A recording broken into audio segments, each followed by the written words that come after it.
예, 이어서 4교시 시작합니다. 아퀴나스의 이 보편자 해석을 조금 더 자세히 살펴보겠습니다. 참 아퀴나스는 대단한 사람이었어요. 그래서 그 일찍이 그의 스승이었던 알베르투스 마그누스가 이 사람이 워낙 그 둔하고 말도 없고 공부만 하는 거예요. 그리고 몸이 뚱뚱해서 자기 책상을 이 배하고 글을 쓰려면 배 때문에 닿질 않아가지고 손이 그 책상에 닿질 않아서 이제 책상을 이렇게 둥그렇게 배 부분을 파서 앉았다, 그런 얘기도 있고요. 하여튼 이 사람은 귀족인데도 부모님들이 자기 수도사가 되는 걸 반대했는데도 그래서 자기 성에다 가둬놨는데 그걸 탈출해서 결국은 수도사가 된 사람이고, 대단한 어떤 뚝심이 있는 사람이죠. 어 그래서 자기 제자를 보고서 아키나스를 보고 이렇게 얘기했답니다. 예, 여기 소가 있다, 소. 그런데 이 소가 한번 울면 유럽이 흔들릴 것이다. 이럴 정도로 이제 그 아키나스의 장래성을 보았다는 얘기가 있습니다. 자, 아키나스는 아리스토텔레스를 이렇게 이제 해석을 했어요.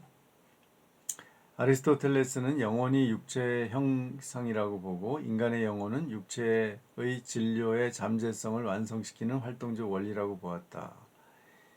그러니까 인간의 육체가 재료죠. 그런데 영혼이 그 형상을, 인간을 만드는 그 본질, 형상을 영혼이 가지고 있어요. 이때 진료는 가능태로서 형상이 거기 부여되면 시간을 통해 서서히 구현된다. 그래서 영혼이 인간에게 들어와서 합쳐져야 이제 인간이 된다는 거죠. 이때 형상은 현실태로서 기능한다. 그러니까 이 영혼이 가능태를 현실태로 만들어준다, 이런 얘기고요. 즉 진료가 특정한 방향으로 나아가게 만드는 그 운동의 내적 원인으로 존재한다. 그 운동이 작용인에 의해서 이것을 계속 연결시켜서 뭔가 만드는 것이 작용인인데요.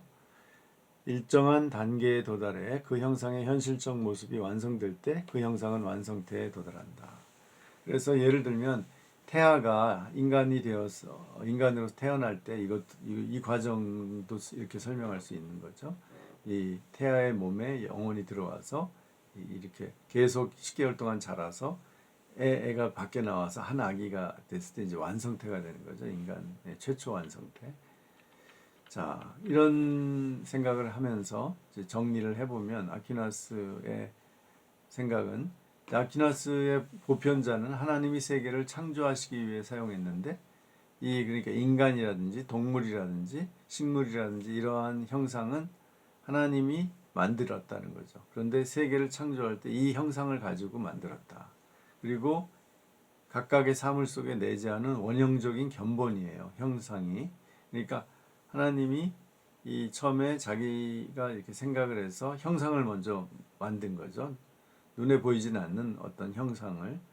이 식물은 식물의 틀, 동물은 동물의 틀, 뭐 이런 식으로 인간이면 인간의 틀을 만들어서 이것을 창조할 때 구체적으로 만든 게 인간의 틀을 가지고 아담과 하와였다. 이렇게 되는 거죠. 인간의 이제 그럼 영혼은 어떻게 되느냐 하면, 인간의 이제 영혼은 능동지성이라고 하는데, 이 지성, 이 그리스어로는 누스고요. 이 라틴어로는 인텔렉투스인데요. 그것이 이제 육체를 초월해서 불멸하는 존재라고 보는 거죠. 이 인간의 영혼 또는 지성은. 아리스토텔레스는 그렇게 안 봤죠. 그러나 여기서 이제 기독교적으로 해석을 한 거죠. 이게 이제 아리스토텔레스하고 아퀴나스의 차이인 거예요. 예를 들면 아리스토텔레스의 철학으로 삼위일체론을 설명할 수 없어요. 그래서 이제 거기선 뛰어넘는 거죠. 그건 이미 이제 그 아퀴나스 이전에 카파도기아 교부들이 그렇게 삼위일체론을 철학 개념을 사용했지만, 이제 삼위, 그러니까 본질 개념, 히포스타시스라는 개념을 사용해서 삼위를 설명하고, 그 다음에 우시아라는 개념으로 일체를 설명을 했지만 이게 원래 그리스에는 그런 차별이 있는 게 아니에요. 이걸 이제 신학적으로 재해석해서 사용한 거죠.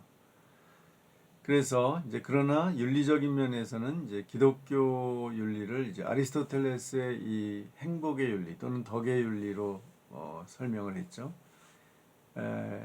이 행복, 에우다이모니아에 도달하기 위해서 이런 경험적인 습관을 통해서 이 현실적인 지혜를 통해서 만들어진 습관을 개발함으로써 이제 자연적 덕이 생기는데 이것과 은총에 의한 덕, 믿음, 소망, 사랑의 덕이 결합이 될 때 완전한 윤리가 된다 해서 이렇게 기독교적인 덕 윤리를 주장했죠.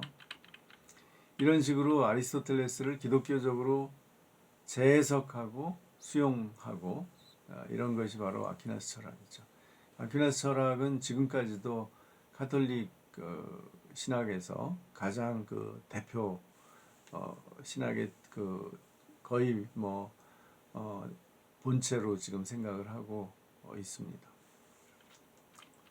한번 아퀴나스 제가 실제로 아퀴나스의 어떤 논리를 어떻게 풀어가는가를 한번 신학대전이라는 그의 주저 숨마 테올로기아에서 한 문제를 이제 풀어보려고 그래요. 그것이 이제 자연과 은총에 관한 주요 문제라는 항목인데요. 아퀴나스는 이렇게 그 신앙을 설명할 때 자연을 통해서 논리를 통해서 충분히 할 수 있다라고 이제 믿었어요. 그래서 물론 그 신앙의 세계가 자연하고 같은 건 아니에요. 그 위에 있는데 초자연적인 것을 포함하고 있는데 그러나 자연하고 모순되지는 않는다 이렇게 주장을 했어요. 그래서 그의 이제 구호는 은총은 자연을 완성한다는 거예요. 자연을 무시하는 거 제거하는 게 아니라 자연을 완성한다. 자연을 다 받아들여서 이성과 자연을 받아들여서 그것을 더 풍성하게 완성한다는 게 아퀴나스의 이제 신학이자 철학이죠.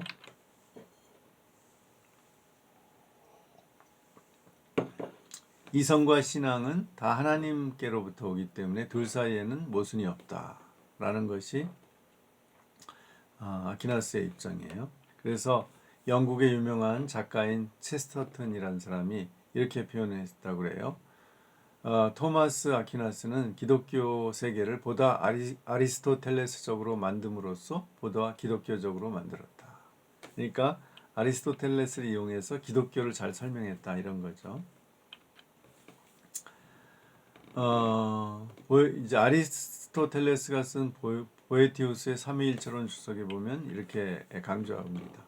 우리에게 무상으로 주입된 신앙의 빛은 하나님에 의해 우리에게 주어진 자연이성의 빛을 파괴하지 않는다. 인간 정신의 자연적인 빛이 신앙을 통해 드러난 것을 보여주기에는 불충분하다. 그렇다고 해서 신앙이 우리에게 전해준 것들이 자연을 통해 우리에게 주어진 것들과 반대되는 것은 불가능하다.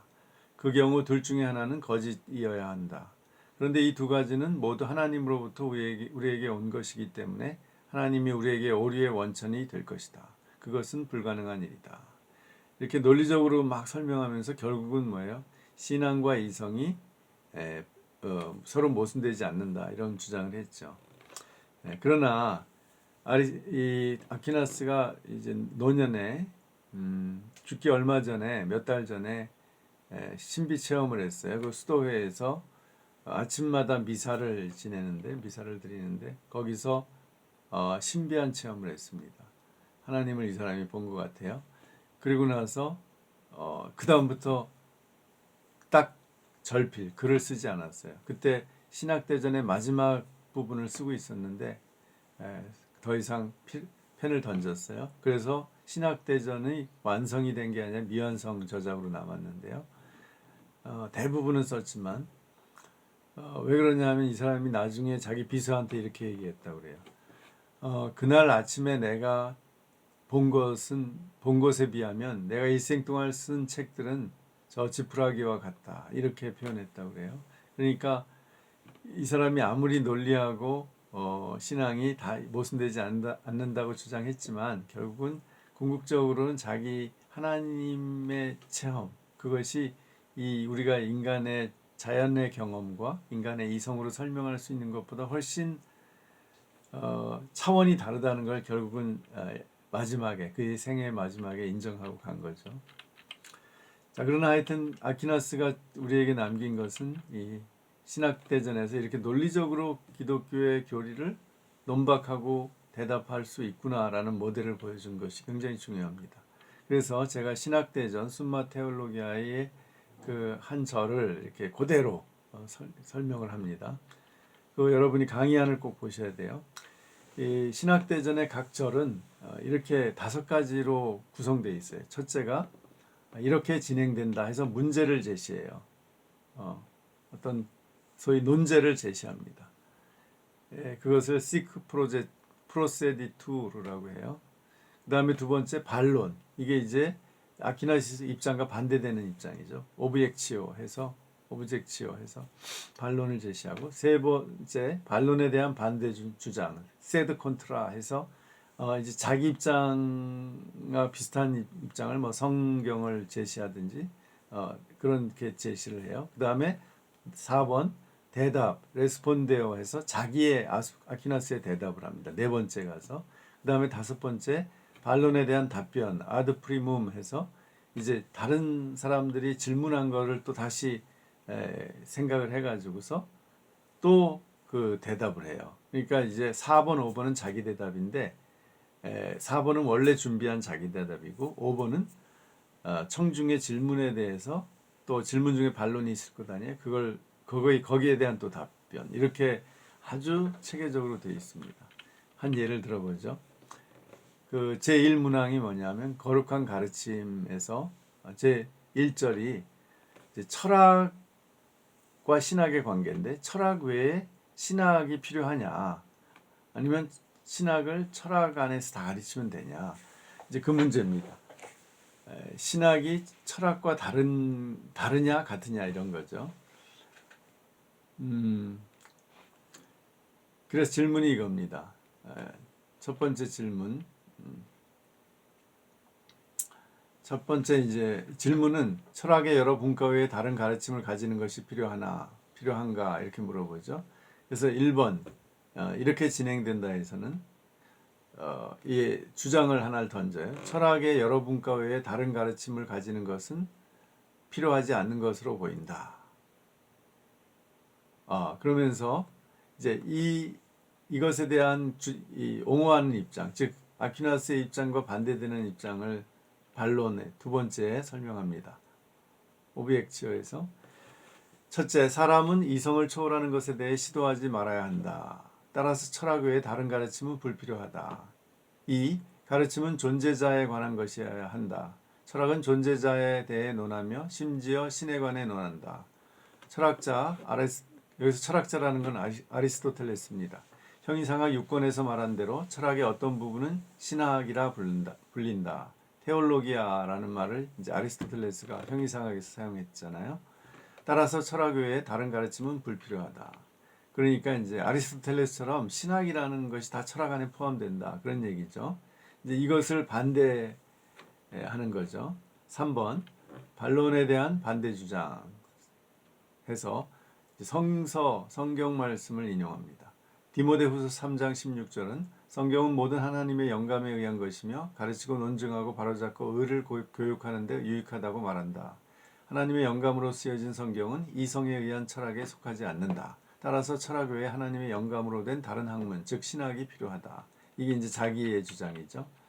4번 요것을 더 논리적으로 설명하는 게 이제 레스폰데오 해서 자기의 대답입니다. 구원을 위해 이성적인 철학 외에 하나님의 계시에 따른 가르침이 필요하다. 인간은 이성의 파악을 넘어서는 목적인 하나님을 지향하도록 되어 있기 때문이다. 그러므로 인간의 구원을 위해 이성을 초월하는 것들이 계시를 통해 알려질 필요가 있다. 따라서 인간에게 구원이 보다 확실하게 얻어지기 위해서는 철학 외에 신적 계시를 통해 얻어지는 거룩한 가르침이 필요하다. 이거 보면 완전히 이제 신학을 철학 위에다 놓고 철학과 구분하는 거죠.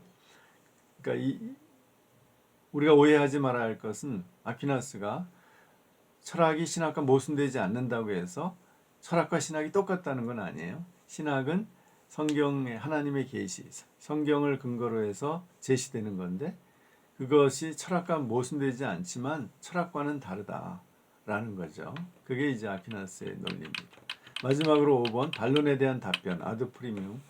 그래서 첫 번째는 인간의 인식을 초월하는 것은 이성으로 탐구되어서는 안 되고 하나님으로부터 계시되어야 하고 신앙으로 받아들여져야 한다. 그러니까 인식을 초월하는 내용들이 있다는 거죠. 예를 들면 뭐 삼위일체라든지 또 뭐 영혼의 존재라든지 천사의 존재라든지 세계의 시작과 종말이라든지 이런 것들은 이성으로 다 설명할 수 없거든요. 그러니까 그거는 신앙으로 받아들여야 된다. 두 번째, 인간 인식에 대한 다양한 관점은 학문의 다양성을 도입한다. 따라서 자연이성의 빛으로 얻어진 학문들은 계시의 빛을 통해 인식하는 학문을 막지 않는다. 따라서 거룩한 가르침은 즉 신학이죠. 철학과 유적으로 다르다. 유 개념에서 다르다는 거죠. 철학과 다른 유다. 즉 인간과 원숭이가 다른 유인 것처럼 철학과 신학은 다르다. 이렇게 이제 구별을 하는 겁니다. 이 간단한 논리를 위해서 이렇게 5가지로 논증을 하는 거예요. 이런 식으로 모든 신학 대전이 다 되어 있습니다. 모든 문제마다 문제를 제기하고 거기에 대해서 어떤 반대 주장을 하고 그 근거를 대고 그 다음에 자기 주장의 어떤 근거인 성경을 대고 그 다음에 자기 주장을 논리적으로 대고 그 다음에 또 다 부연 설명을 또 하고 이런 식으로 해서 논증을 하는 거죠. 그래서 이제 아퀴나스 철학의 어떤 위대함과 매력은 거기에 있는 거죠. 이렇게 그냥 단지 믿는 게 아니라 믿는 내용을 이렇게 논리적으로 반박도 하고 논증해서 설득하는 거죠. 이것이 이제 스콜라 철학의 매력이지만 동시에 또 너무 이렇게 머리가 아프고 복잡하잖아요. 논리적으로. 이렇게 안 해도 믿는 사람이 있거든요. 그래서 여러분 벌써 힘들죠. 이거 이렇게 따라가서 믿으려면 이걸